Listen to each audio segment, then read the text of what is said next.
마태복음 19장. 이 말씀을 다 마치시고 예수님은 갈릴리를 떠나 요단강 건너편에 있는 유대 지방으로 가셨습니다. 많은 사람들이 예수님을 따라오자 예수님께서는 그곳에서 그들을 치료해 주셨습니다. 몇몇 바리새파 사람이 와서 예수님을 시험하려고 물었습니다.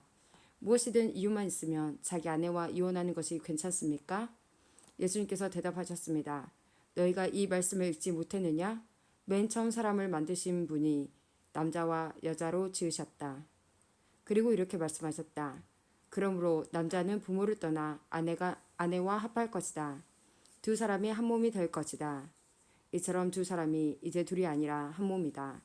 하나님께서 묶으신 것을 사람이 나누지 마라. 바리새파 사람들이 물었습니다. 그러면 왜 모세는 이혼 증서를 주고 아내와 헤어지라고 명령하였습니까? 예수님께서 대답하셨습니다. 모세가 아내와의 이혼을 허락한 것은 너희 마음이 악하기 때문이다. 그러나 원래부터 그랬던 것은 아니다. 내가 너희에게 말한다. 부정을 저지르지 않았는데도 아내와 이혼하고 다른 여자와 결혼하는 것은 가는 죄를 짓는 것이다. 제자들이 예수님께 말했습니다. 만일 남편과 아내와의 관계가 이와 같다면 차라리 결혼하지 않는 것이 낫겠습니다. 예수님께서 대답하셨습니다. 모든 사람이 이 말을 받아들일 수는 없다. 오직 하나님께서 허락하신 사람들만이 그렇게 할 수 있다. 어머니의 배에서 나올 때부터 고자로 태어난 사람이 있고 다른 사람에 의해 고자가 된 사람도 있고 하늘나라를 위해 스스로 고자가 된 사람도 있다. 이 말을 받아들일 수 있는 사람은 받으라. 그때 사람들이 자기의 자녀들을 데리고 와서 예수님께서 손을 얹고 기도해 주시기를 바랐습니다. 그러자 제자들이 이들을 꾸짖었습니다. 예수님께서 말씀하셨습니다. 어린아이들이 내게 오는 것을 막지 마라. 하늘나라는 이런 어린아이와 같은 사람들의 것이다. 예수님께서 어린아이들에게 손을 얹어 기도해 주시고 그곳을 떠나셨습니다. 어떤 사람이 예수님께 와서 물었습니다. 선생님, 영원한 생명을 얻으려면 어떤 선한 일을 해야 합니까? 예수님께서 대답하셨습니다. 왜 선한 것에 대하여 내게 묻느냐? 선하신 분은 오직 한 분뿐이다. 영원한 생명을 얻고 싶다면 계명을 지켜라. 그 사람이 물었습니다. 어떤 계명을 지켜야 합니까? 예수님께서 대답하셨습니다. 살인하지 마라. 간음하지 마라. 도둑질하지 마라. 거짓 증언하지 마라. 내 부모를 공경하여라. 내 이웃을 내 자신처럼 사랑하여라. 그 청년이 말했습니다. 이 모든 것을 지금까지 다 지켜왔습니다. 그 밖에 제게 부족한 것이 무엇입니까? 예수님께서 대답하셨습니다. 만일 내가 완전해지길 원한다면 가서 내가 가진 것을 다 팔아 가난한 사람에게 나누어 주어라. 그러면 하늘에서 보물을 얻게 될 것이다. 그런 후에 와서 나를 따르라. 이 말씀을 들은 청년은 매우 슬퍼하며 떠나갔습니다. 왜냐하면 그가 가진 재산이 너무 많았기 때문입니다. 예수님께서 제자들에게 말씀하셨습니다. 내가 너희에게 진정으로 말한다. 부자가 하늘나라에 들어가는 것은 어렵다. 다시 너희에게 말한다. 부자가 하나님의 나라에 들어가는 것은 낙타가 바늘구멍에 들어가는 것보다 더 어렵다. 제자들이 이 말씀을 듣고 매우 놀라서 물었습니다. 그러면 누가 구원을 받을 수 있습니까? 예수님께서 그들을 보시며 말씀하셨습니다. 사람은 할 수 없지만 하나님께서는 모든 것을 하실 수 있다. 베드로가 예수님께 말했습니다. 그렇다면 모든 것을 버리고 주님을 따른 저희에게는 무엇이 있겠습니까? 예수님께서 그들에게 말씀하셨습니다.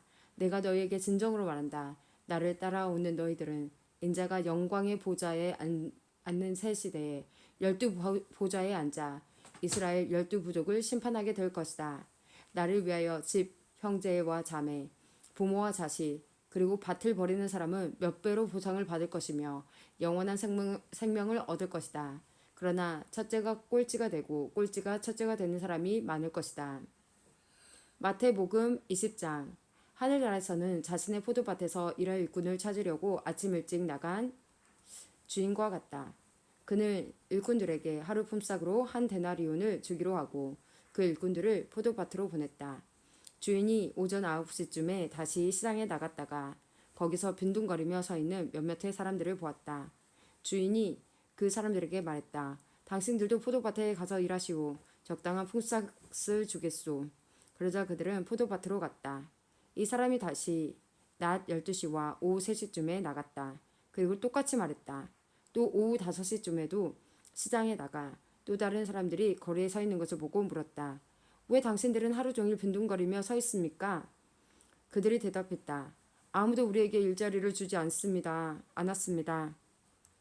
주인이 그들에게 말했다. 당신들도 나의 포도밭에 가시오. 저녁이 되자 포도밭 주인이 관리인에게 말했다. 일꾼들을 불러 마지막에 온 사람부터 맨 처음에 왔던 사람까지 품삯을 주어라. 오후 5시에 고용된 일꾼들이 와서 각각 한 데나리온씩을 받았다. 이제 맨 처음에 고용되었던 일꾼들이 왔다. 그들은 더 많은 품삯을 받게 될 것이라고 기대했지만 그들도 한 데나리온씩을 받았다. 그러자 그들은 포도밭 주인에게 불평을 하였다. 저 사람들은 겨우 1시간밖에 일하지 않았는데 우리 하루 종일 뙤약볕 아래서 수고한 우리들과 똑같이 취급하는군요. 그러자 포도밭 주인이 말했다. 친구여, 나는 당신에게 잘못한 것이 없소. 당신들은 한 데나리온을 받기로 나와 약속하지 않았소. 당신 것이나 가지고 돌아가시오. 나는 나중 사람에게도 당신과 똑같이 주고 싶소. 내 것을 가지고 내 뜻대로 하는 것이 무슨 잘못이오. 내가 자비로운 사람이라서 당신의 눈에 거슬리오? 그러므로 꼴찌가 첫째가 되고 첫째가 꼴찌가 될 것이다. 예수님께서 예루살렘으로 가실 때 12명의 제자만 따로 데리고 가셨습니다. 가시는 도중에 예수님께서 제자들에게 말씀하셨습니다.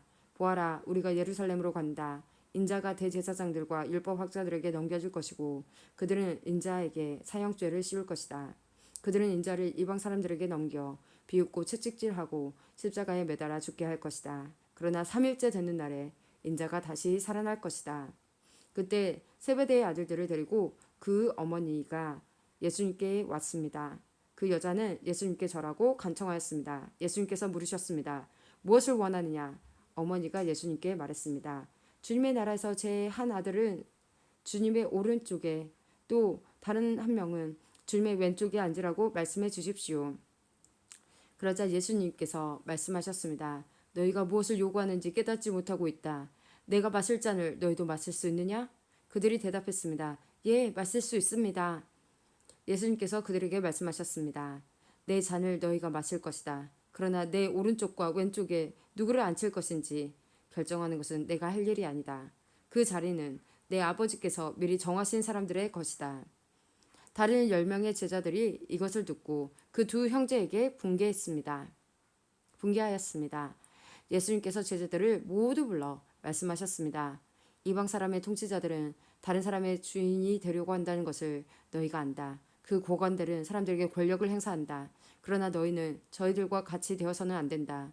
누구든지 너희 중에서 높아지려면 먼저 섬기는 자가 되어야 한다. 만일 누구든지 너희 가운데서 첫째가 되려면 너희의 종이 되어야 한다. 인자는 성경을 받으러 온 것이 아니라 섬기러 왔고 자기 목숨을 많은 사람들을 위하여 주려고 왔다. 예수님과 제자들이 여리고를 떠날 때 많은 사람들이 예수님을 따라갔습니다. 보지 못하는 사람 2명이 길가에 앉아 있다가 예수님께서 지나가시는 소리를 듣고 외쳤습니다. 주님, 저희들을 불쌍히 여겨주십시오. 다윗의 아들이시여. 사람들이 그들을 꾸짖으며 조용히 하라고 했습니다. 그러나 이 사람들은 더욱 크게 소리 질렀습니다. 주님, 저희들을 불쌍히 여겨주십시오. 다윗의 자손이시여. 예수님께서 가던 길을 멈추시더니 그 사람들을 불러 말씀하셨습니다. 내가 너희에게 무엇을 해주기를 원하느냐? 그들이 대답했습니다. 주님, 눈을 뜨기를 원합니다. 예수님께서 그 보지 못한 사람들을 불쌍히 여기시고 그들의 눈을 만지셨습니다. 그 즉시 그들은 시력을 회복하였습니다. 그리고 나서 그들은 예수님을 따랐습니다. 마태복음 21장. 예수님과 제자들이 예루살렘에 가까이 오시다가 올리브산 기슭에 있는 벳바게라는 곳에 이르렀습니다. 예수님께서는 거기서 2명의 제자들을 마을로 보내셨습니다. 예수님께서 말씀하셨습니다. 너희는 맞은편 마을로 들어가거라. 그러면 당나귀 한 마리가 새끼와 함께 묶여있는 것을 발견할 것이다. 그 당나귀를 풀어서 나에게 가져오너라. 만일 누가 너희에게 무슨 말을 하거든 주님이 필요하시답니다. 라고 하여라. 그러면 즉시 되어줄 것이다. 이것은 예언자가 말한 것을 이루려고 하신 것이었습니다. 시온의 딸들에게 말하여라. 보아라, 내 왕이 내게로 오신다. 그는 겸손하여 당나귀를 탔는데 어린 당나귀 곧 나귀 새끼를 타고 오신다. 두 제자들이 가서 예수님께서 지시하신 그대로 했습니다. 그들은 당나귀와 그 새끼를 데리고 와서 그 등에 자기들의 옷을 깔았습니다. 예수님께서는 그 위에 앉으셨습니다. 수많은 사람들이 자기 옷을 벗어 길에 깔았고 나뭇가지를 잘라 똑같이 했습니다. 예수님의 앞뒤에서 따라가던 사람들이 소리쳤습니다. 다윗의 아들에게 호산나, 주님의 이름으로 오시는 분이 복되도다. 높은 곳에서 호산나. 예수님께서 예루살렘으로 들어가셨을 때 온 도시는 흥분으로 가득 찼습니다. 사람들이 물었습니다. 이 사람이 누구냐? 사람들이 대답하였습니다. 이 사람은 갈릴리 나사렛 출신의 예수라는 예언자입니다. 예수님께서 성전에 들어가셨습니다. 예수님께서는 성전에서 사고 파는 사람들을 모두 내쫓으시며 돈을 바꿔주는 사람들의 책상과 비둘기 파는 사람들의 의자를 둘러 엎으셨습니다. 그리고 사람들에게 말씀하셨습니다. 내 집은 기도하는 집이라 불릴 것이다 라고 성경에 기록되어 있는데 너희는 오히려 강도들의 소굴로 바꾸어 버렸다. 성전에서 보지 못하는 사람들과 다리를 저는 사람들이 예수님께 오자 예수님께서는 그들을 고쳐주셨습니다. 대제사장들과 율법학자들이 예수님께서 하신 여러 가지 놀라운 일들과 다윗의 자손에게 호산나라고 외치는 아이들을 보았습니다. 그들은 매우 화가 났습니다. 그래서 예수님께 말했습니다. 이 어린이들이 말하는 것이 들립니까? 예수님께서 대답하셨습니다. 그렇다. 너희는 성경에서 읽지 못하였느냐? 어린이와 젖먹이들의 입으로 찬양을 준비하셨다. 예수님께서 그곳을 떠나 베단이라는 마을로 가셔서 거기서 밤을 보내셨습니다. 아침이 되어 예수님께서 예루살렘으로 돌아오실 때 몹시 시장하셨습니다. 마침 길 옆에 있는 무화과 나무 한 그루를 보시고 나무 곁으로 다가가셨습니다. 그러나 그 나무에는 잎사귀만 있을 뿐 열매는 보이지 않았습니다. 예수님께서 그 나무를 향해 말씀하셨습니다. 다시는 내가 열매를 맺지 못할 것이다. 그러자 즉시 나무가 말라버렸습니다. 이것을 본 제자들이 놀라서 물었습니다. 어떻게 무화과 나무가 이렇게 빨리 말라버렸습니까? 예수님께서 제자들에게 말씀하셨습니다. 내가 너희에게 진정으로 말한다. 너희가 만일 의심하지 않고 믿기만 한다면 내가 이 나무에게 한 것을 너희도 할 수 있다. 그뿐 아니라 이 산아 들려서 바다에 떨어져라 하고 말하면 이건 역시 그대로 될 것이다.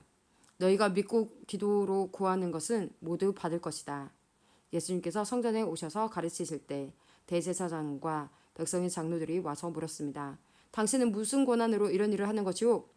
누가 당신에게 이런 권한을 주었소? 예수님께서 이들에게 대답하셨습니다. 나도 너희들에게 한 가지를 묻겠다.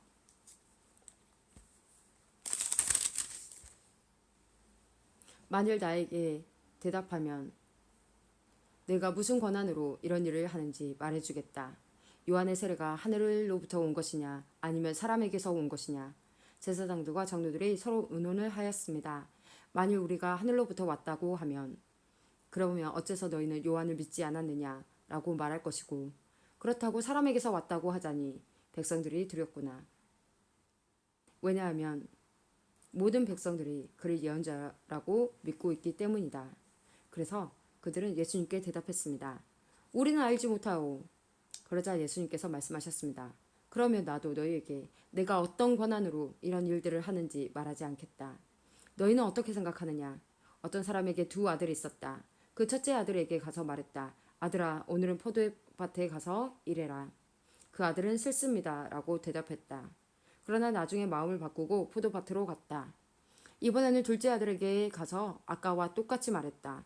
둘째 아들은 대답했다. 예, 그렇게 하겠습니다. 그러나 실제로 가지 않았다. 두 아들 가운데서 누가 아버지의 뜻대로 행했느냐? 그들이 대답했습니다. 첫째 아들입니다. 예수님께서 그들에게 말씀하셨습니다. 내가 너희에게 진정으로 말한다. 세리와 창녀들이 너희보다 먼저 하나님의 나라에 들어갈 것이다. 요한이 올바른 길로 너희에게 왔으나 너희는 그를 믿지 않았다. 그러나 세리와 창녀들은 그를 믿었다. 너희는 이것을 보고도 여전히 회개하지 않고 그를 믿지 않았다.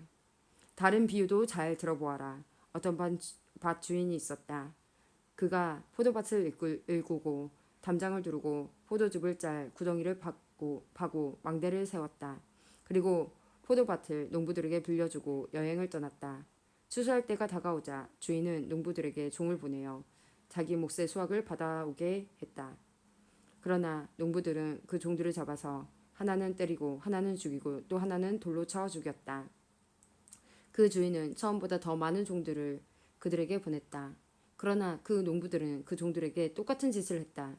결국 주인은 자기 아들을 농부들에게 보냈다. 그는 농부들이 내 아들은 존중할 것이다 라고 생각했다. 그러나 농부들은 아들을 보며 서로 말했다. 이 아들은 상속자니 이 사람을 죽이고 유산을 가로채자. 농부들은 그 아들을 잡아 포도밭 밖으로 끌고 가서 죽였다. 그렇다면 포도밭 주인이 왔을 때 이 농부들을 어떻게 하겠느냐? 그들이 예수님께 대답했습니다. 그 못된 농부들을 죽일 것입니다. 그리고 그 포도밭은 제때에 수확한 것을 바칠 수 있는 다른 농부들에게 빌려줄 것입니다. 예수님께서 그들에게 말씀하셨습니다. 성경에서 이 말씀을 읽지 못하였느냐? 건축자가 버린 돌이 모퉁이의 머릿돌이 되었다. 이것은 주님께서 하신 일이니 우리 눈에 놀라운 일이다. 그러므로 내가 너희에게 말한다. 하나님께서는 하나님 나라를 너희에게서 빼앗아 열매를 맺는 민족에게 주실 것이다. 이 돌 위에 떨어진 사람은 깨어질 것이며 또한 이 돌이 사람 위에 떨어지면 그는 산산조각이 날 것이다. 대제사장들과 바리새파 사람들은 예수님의 이 비유를 듣고 자신들을 두고 하시는 말씀이란 것을 알았습니다. 그들은 예수님을 체포하고 싶었지만 사람들이 두려웠습니다. 왜냐하면 사람들은 예수님을 예언자로 생각하고 있었기 때문입니다.